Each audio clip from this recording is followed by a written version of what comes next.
Je ne sais pas si je vous l'ai dit, je ne me suis pas présentée, je suis physionutritionniste, je suis à Mazères dans le 09 et je m'occupe de la santé cellulaire et de la nutrition fonctionnelle. Donc on va utiliser la macronutrition, donc c'est l'assiette avec tout ce qui forme l'assiette, les glucides, les lipides et les protéines.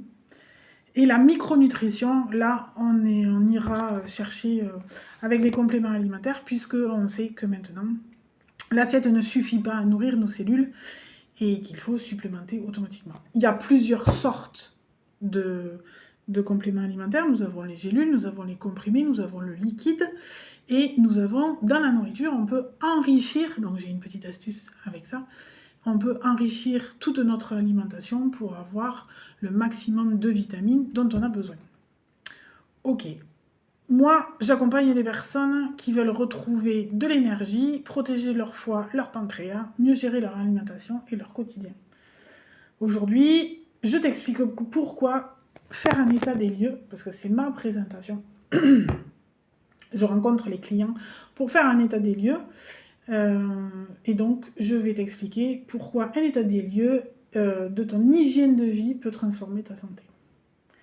Je ne sais pas si je te l'ai déjà expliqué, mais est-ce que tu sais comment reconnaître les signes de ton corps quand ton corps demande de l'aide? Ben, je vais te le dire. C'est quand tu te sens lourd après les repas, quand tu as des problèmes de sommeil, quand tu dors mal, quand tu te réveilles la nuit, surtout entre 3 et 4 heures du matin. Ça, c'est un signe du foie. Et le foie qui dit au secours, moi je vais mal, voilà. Quand ton sommeil n'est pas réparateur, c'est-à-dire que tu vas passer la nuit, tu ne te réveilles pas, mais par contre, le matin, tu te lèves et tu es super fatigué. Quand tu manques d'énergie l'après-midi, quand tu as le coup de barre, tu sais, tu manges normalement à midi, et le coup de barre arrive vers 2, alors on appelle ça le postprandial, vers 14 h par là, où tu as vraiment une baisse d'énergie. Quand le soir tu rentres à la maison et tu es vraiment épuisé, quoi, enfin ça va pas marcher, la soirée va être difficile. Tu vois, ça, ben en fait, c'est une surcharge de tes émonctoires. Les émonctoires, ce sont les organes, comme le foie, le pancréas, le rein ou les intestins, qui vont permettre de détoxifier et détoxiner ton corps.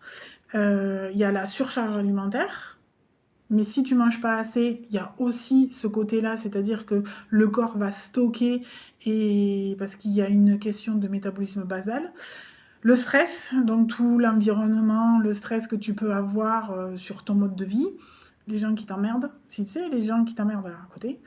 Le manque de sommeil, les déséquilibres émotionnels aussi, les ascenseurs émotionnels qui peuvent fatiguer. C'est arrivé à ma collègue il y a quelques jours, elle était en coaching avec un jeune homme qui lui a demandé d'imaginer une situation qui l'a énormément touchée, parce qu'on sait que quand on est mère, il ne faut pas toucher aux enfants, et donc il lui a demandé d'imaginer une situation grave par rapport à son enfant, et ça l'a complètement déséquilibrée émotionnellement, et elle s'est jetée sur la nourriture, et c'est ce qu'on fait tous. Enfin, les filles. Les garçons, je pense aussi, mais les filles, on fait tout ça quand on a une émotion un peu trop forte, quand elle monte trop haut ou quand elle descend très bas.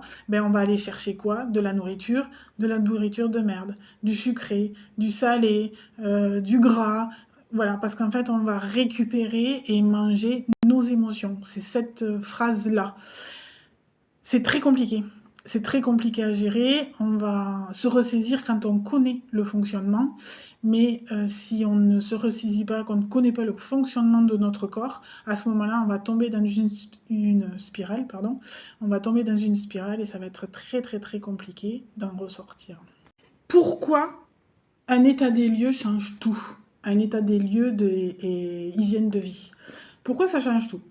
Je donne souvent l'exemple de la voiture. Le corps, c'est la voiture. L'esprit, c'est le conducteur. Ok. Si le conducteur est en mauvaise santé, ça ne marche pas. D'accord?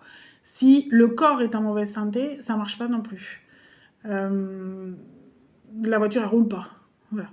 Il faut toujours traiter l'esprit et le corps en même temps. Ok. Donc le corps, c'est comme la voiture. La voiture, pour faire des milliers de kilomètres, tu es obligé de faire un contrôle technique. Contrôle technique et le niveau de la batterie, le niveau de l'essence, le niveau, voilà, faire les niveaux, regarder si les bougies fonctionnent bien, que la voiture ne tourne pas sur 3 pattes, vérifier les filtres. Bon, ben en fait, le corps, c'est pareil, cherche pas. Les filtres, c'est les émonctoires. Donc il faut que les filtres soient quand même assez propres. Comme on surcharge les émonctoires toute l'année, toute notre vie, il va falloir les drainer au fur et à mesure. Mais pour ça, il faut faire un état des lieux. Donc, un moment, cet état des lieux hygiène de vie, c'est un moment où l'on prend le recul pour observer et comprendre les habitudes qui épuisent. Chaque personne a sa vie et c'est pour ça que c'est vraiment un entretien personnalisé, puisque je vais poser énormément de questions, que ce soit à l'oral ou par des questionnaires, pour vraiment voir où c'est que ça en est, et mettre en place des ajustements simples. Il n'y a pas de régime restrictif ou quoi que ce soit, c'est vraiment la feuille de route adaptée à la personne. Tout ça pour vous dire que c'est, pour moi, que c'est très très très important, cet état des lieux hygiène de vie. Ça va me permettre d'apprendre à vous connaître, de savoir ce dont vous avez besoin, de connaître... Alors oui, il y a des questions un peu intimes, mais ça ne sort pas du cadre du cabinet ou de l'ordinateur si je fais des entretiens en visio. Bien évidemment, c'est une évidence. Et puis de toute façon, ne vous inquiétez pas, mes enfants m'appellent Dory, donc j'oublie rapidement pas mal de choses. Il me faut des écrits. Donc ça, cet état des lieux hygiène de vie, c'est vraiment hyper important, franchement. Si vous voulez aller loin, hein, on ménage la monture, hein, donc on prend soin de notre véhicule, et notre véhicule, c'est le corps. Croyez-moi, c'est hyper important. Chaque changement de saison, c'est éprouvant pour le corps. L'environnement est éprouvant pour le corps. Et il faut apprendre, et je serai là, et je suis là pour vous apprendre à vous rendre autonome sur votre santé et adapter votre hygiène de vie et adapter la macronutrition et la micronutrition à votre mode de vie et pas à quelqu'un d'autre. Concrètement, que contient cette consultation entretien qui est assez grand et avec tous ces questionnaires parce que il y en a 13 je crois, 13, 10, 13, bon, un truc comme ça. C'est vraiment, il y a la première phase, c'est l'observation. En posant des questions, en regardant les questionnaires, on va regarder l'alimentation, on va regarder le sommeil, la digestion, les émotions, les habitudes, l'environnement, tout ça. Voilà, tout ça va être mis par écrit. La deuxième partie, c'est l'analyse par les questionnaires. Regardez s'il y a des carences. Regardez s'il y a, par exemple, un aliment qui peut être toxique pour l'organisme, parce que j'utilise la base des groupes sanguins qui va me permettre de me donner une directive au niveau des aliments toxiques ou pas. Et il y a le plan d'action qui est des ajustements simples, alimentation, respiration, activité physique adaptée, organisation, et vous repartez, mais vraiment avec des clés pratiques. C'est pas juste des petits conseils vagues, c'est vraiment très très très pointu et très personnalisé à votre situation, à votre mode de vie et à vous quoi, tout simplement. À très vite.